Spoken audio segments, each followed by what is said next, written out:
Last lecture में हमने 1.1 को कंप्लीट कर लिया था। अब यहाँ से जो है वो हम 1.2 शुरू करने जा रहे हैं। Teaching of English as first, second और third language.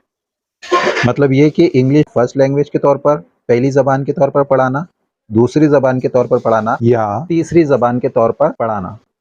Before initiating or study on this topic, it seems more suitable to have a look at the meanings and definitions of first, second और third language। मतलब ये कि इस topic पर जाने से पहले कि इंग्लिश को एज ए फर्स्ट, सेकंड और थर्ड लैंग्वेज जो है पढ़ाया जाता है, कहाँ पढ़ाया जाता है, किस तरह से पढ़ाया जाता है, तो इस टॉपिक पर जाने से पहले हमें सबसे पहले एक नज़र डालनी चाहिए डेफिनेशन के ऊपर और क्या मीनिंग निकल कर के आती है फर्स्ट, सेकंड और थर्ड लैंग्वेज की, उसको सबसे पहले हम देखते हैं। First language, Cambridge dictionary defines first language as the language that someone learns to speak first. सबसे पहले यहाँ पर फर्स्ट लैंग्वेज के बारे में बताया गया है। कैम्ब्रिज डिक्शनरी का हवाला देते हुए यहाँ पर कहा गया है कि फर्स्ट लैंग्वेज क्या होती है। फर्स्ट लैंग्वेज वो लैंग्वेज होती है जो कि कहीं ना कहीं language that someone learn to speak first, जो लैंग्वेज हर कोई सबसे पहले बोलना सीखता है। हर कोई इंसान जो अपनी ज़बान सबसे पहले बोलता है, जो भी लैंग्वेज वो बोलता है, जो भी ज़बान वो बोलता है, वो उसकी फर्स्ट लैंग्वेज कहलाती है कैम्ब्रिज डिक्शनरी के हवाले से। अब देखिए उसके आगे बताया गया है, Wikipedia elaborates more on the meaning of first language। मतलब विकिपीडिया ने जो है वो और ज़्यादा मज़ीद इसके ताल्लुक से बताया गया है, इसकी मानी, फर्स्ट लैंग्वेज की मानी बताए गए हैं विकिपीडिया के अंदर।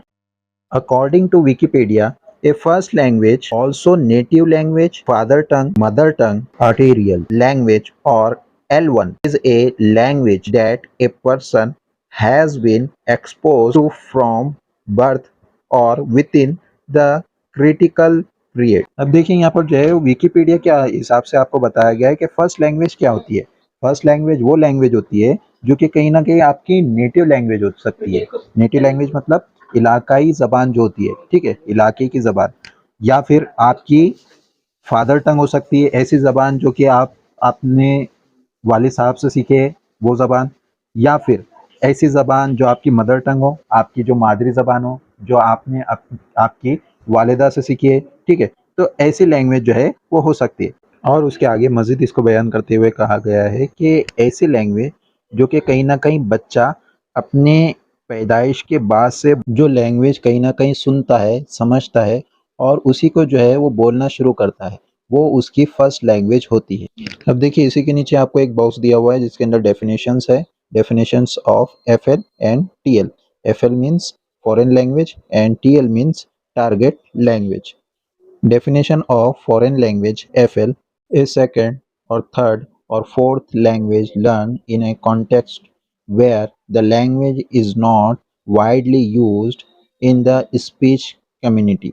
This is often contrasted with second language learning in a narrow sense. For example, दिया हुआ है English or Japanese is a foreign language for people in Taiwan. अब देखिए यहाँ पर फॉरेन लैंग्वेज की डेफिनेशन आपको बताई गई है कि कोई ऐसी ज़बान जो कि दूसरी ज़बान हो, तीसरी ज़बान हो या फिर चौथी ज़बान हो, या ऐसी लैंग्वेज जो कि कहीं ना कहीं वाइडली यूज ना हो कम्युनिटी के अंदर, स्पीच कम्युनिटी के अंदर, मतलब बोल चाल में इतना जो है वो आम उस लैंग्वेज का ना होना, ठीक है। तो ऐसी लैंग्वेज जो है वो फॉरेन लैंग्वेज कहलाती है। या फिर उसके अलावा बताया गया है कि सेकंड लैंग्वेज लर्निंग इन अ नैरोअर सेंस, मतलब ऐसी लैंग्वेज, सेकंड लैंग्वेज ऐसी जो कहीं ना कहीं अपने आप में महदूद हद तक बोली जाती हो, महदूद हद तक बोली जाती हो। जैसे कि यहाँ पर एग्जाम्पल के तौर पर आपका दिया हुआ है कि इंग्लिश और जापानीज, ठीक है, एक है इंग्लिश, दूसरी है Japanese, is a foreign language for people in Taiwan. अब ताइवान में जो रहने वाले लोग हैं उनके लिए इंग्लिश और जापानीज लैंग्वेज जो है वो फॉरेन लैंग्वेज है। क्यों है? क्योंकि वहाँ पर जो है वो ताइवानी भाषा जो है वो उनकी नेटिव लैंग्वेज है, वो होगी उनकी फर्स्ट लैंग्वेज, ठीक है। अब फर्स्ट लैंग्वेज के बाद में यहाँ पर हमने देखे ये सेकंड, थर्ड या फोर्थ लैंग्वेज हो सकती है फॉरेन लैंग्वेज। तो यहाँ पर उनके लिए जापानीज भी और इंग्लिश भी, ठीक है। तो ये दोनों लैंग्वेज जो है वो उनके लिए कहीं ना कहीं सेकंड लैंग्वेज का काम करती है। तो इस तरह से उनके लिए ये दोनों जो लैंग्वेज है वो कौन सी लैंग्वेज है, फॉरेन लैंग्वेज है। अब देखिए उसके बाद जो है डेफिनेशन ऑफ टारगेट लैंग्वेज दिया हुआ है। उसमें दिया हुआ है a language which is being learned where it is the first language or a second third language। नीचे फॉर एग्जांपल दिया हुआ है आपको, English is a target language for you now. मतलब ऐसी जबान जो कि कहीं ना कहीं सीखी जाती हो पहली जबान की हैसियत से, दूसरी जबान की हैसियत से, या फिर तीसरी जबान की हैसियत से। मतलब ये कि चाहे वो फर्स्ट लैंग्वेज हो, सेकंड लैंग्वेज हो या थर्ड लैंग्वेज हो, जो कि सीखी जा रही है वो आपकी टारगेट लैंग्वेज होती है। जैसे फॉर एग्जांपल आपको नीचे दिया हुआ है, English is a target language for you now. अब यहाँ पर जो है वो आपकी एग्जांपल यहाँ पर बताई गई कि आपके लिए जो है वो इंग्लिश अभी जो लैंग्वेज आप पढ़ रहे हैं वो क्या है, टारगेट लैंग्वेज है। टारगेट लैंग्वेज इसलिए है क्योंकि ये जो है ये उर्दू मीडियम की क्लास चल रही है, उर्दू मीडियम से आप डीएलएड पढ़ रहे हैं, ठीक है। तो उर्दू मीडियम जो है ये कहीं ना कहीं उर्दू में आपको दिया गया है, मतलब उर्दू आपका फर्स्ट लैंग्वेज है। उर्दू आपकी कौन सी लैंग्वेज है, फर्स्ट लैंग्वेज है। मतलब उर्दू के बाद में जो दूसरी लैंग्वेज आप देख रहे हैं, समझ रहे हैं, सीख रहे हैं, और वो लैंग्वेज आपकी कौन सी है, इंग्लिश है, ठीक है। तो ये जो है वो आपकी टारगेटेड लैंग्वेज है, क्योंकि यहाँ पर इसी बात को बताया गया है कि जो भी जबान कहीं ना कहीं सेकंड हो, थर्ड हो, ठीक है, या फर्स्ट हो, तो वो जो है वो आपकी टारगेटेड लैंग्वेज होगी। इसी तरह से आपकी टारगेटेड लैंग्वेज अभी इंग्लिश है। उसके नीचे दिया हुआ है आपको, और first language is usually the language that we learn and spoke at home. ऐसी लैंग्वेज जो कि कहीं ना कहीं हम सीखते हैं और बोलते हैं अपने घर ही से, ठीक है। इट कैन ऑल्सो बी और प्राइमरी लैंग्वेज, और ये जो है ये हमारी कहीं ना कहीं प्राइमरी लैंग्वेज होती है, पहली जबान होती है, ठीक है, जो कि हम कहीं ना कहीं घर ही से सीखते हैं और बोलना भी शुरू करते हैं।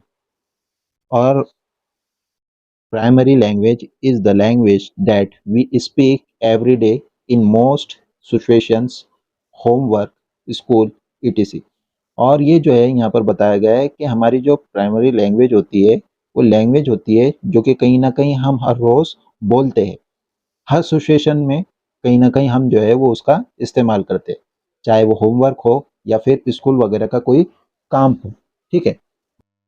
Before learning the first language, the mind of the learner does not have any previous knowledge of any language। मतलब देखिए यहाँ पर बताया गया है कि जिस वक्त इंसान कहीं ना कहीं पहली जबान को सीखता है, समझता है, बोलता है, तो जिस तरह से फर्स्ट लैंग्वेज कोई होती है, जैसे कि हम सबकी जबान जो है वो कौन सी जबान है, उर्दू जबान है। हमारी फर्स्ट लैंग्वेज जो है वो कौन सी लैंग्वेज है, फर्स्ट लैंग्वेज है, ठीक है।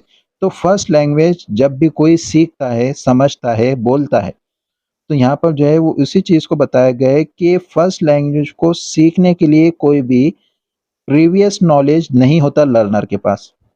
मतलब आपने उर्दू ज़बान सीखी है, आपको उर्दू ज़बान बोल करके आती है, लिख करके आती है, तो कहीं न कहीं आपको जो बोलकर आ रही है उर्दू, तो इसका जो है वो प्रीवियस नॉलेज आपके पास नहीं था। आपने जो है वो बस आपके वालिदैन को सुन करके, आपके घर के लोगों को सुन करके, अतराफ के लोगों को सुन करके कहीं न कहीं इस ज़बान को बोलना शुरू किए। इस ज़बान से मुतालिक आपके पास प्रीवियस नॉलेज, पिछला कुछ भी मालूमात नहीं थी।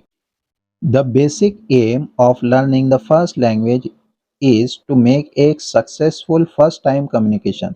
तो बेसिक एम मतलब कहीं ना कहीं एक बुनियादी मकसद होता है फर्स्ट लैंग्वेज का, to make a successful first communication. मतलब शुरुआती कहीं ना कहीं बातचीत करने के लिए फर्स्ट लैंग्वेज आपकी दरकार होती है। फिर उसके बाद बताया गया है, and a child does it very well because he observes his relatives speaking this language as frequently as they can।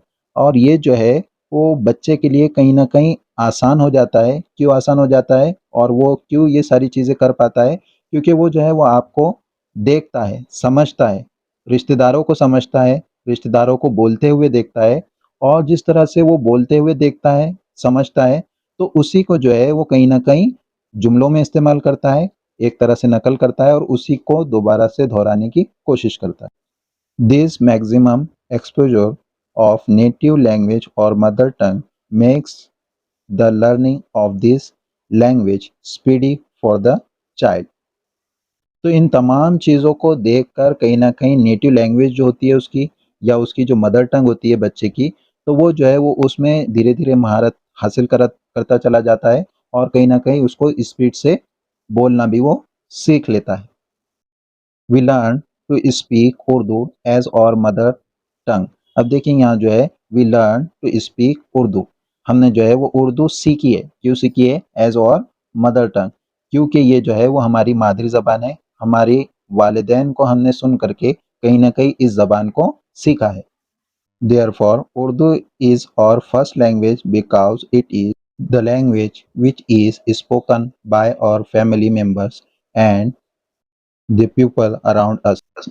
यहाँ पर बताया गया है कि उर्दू हमारी फर्स्ट लैंग्वेज है, पहली ज़बान है। क्यों है? क्योंकि ये जो है ये हमारे अतराफ़ में बोली जाती है, हमारी फैमिली मेंबर्स जो है इनको सुन कर के हमने ये ज़बान सीखी है। हमारे अतराफ़ में जो लोग रहते हैं, उनको सुन कर के हमने जो है वो कहीं न कहीं ये ज़बान सीखी है। So, learning the first language is a natural process as compared to learning other languages। अब देखिए यहाँ पर बताया गया है कि फर्स्ट लैंग्वेज जो होती है, उसको सीखने का जो प्रोसेस होता है, वो कहीं न कहीं नेचुरल होता है, कुदरती होता है, अल्लाह ताला की तरफ से होता है, ठीक है? लेकिन इसके साथ-साथ जो दूसरी लैंग्वेजेज़ होती है, उसको सीखने का प्रोसेस कुदरती नहीं होता। Meghalaya and Nagaland are the states where English is used not only as native and state language but also as the first language। अब हम कहाँ रहते हैं? महाराष्ट्र में रहते हैं, महाराष्ट्र स्टेट में रहते हैं। तो महाराष्ट्र स्टेट में हम रहते हैं, महाराष्ट्र स्टेट की लैंग्वेज जो है वो कौन सी है? मराठी लैंग्वेज है, ठीक है। लेकिन मेघालय और नागालैंड दो ऐसे स्टेट है जहाँ की स्टेट लैंग्वेज भी इंग्लिश है और वहाँ की नेटिव लैंग्वेज भी इंग्लिश है। और इसी के साथ साथ इसी की वजह से जो है वहाँ के रहने वाले लोगों की भी जो फर्स्ट लैंग्वेज है वो कौन सी होगी फिर? इंग्लिश, ठीक है। आगे यहाँ से जो है वो हम इंशाल्लाह अगले लेक्चर में कंटिन्यू करेंगे।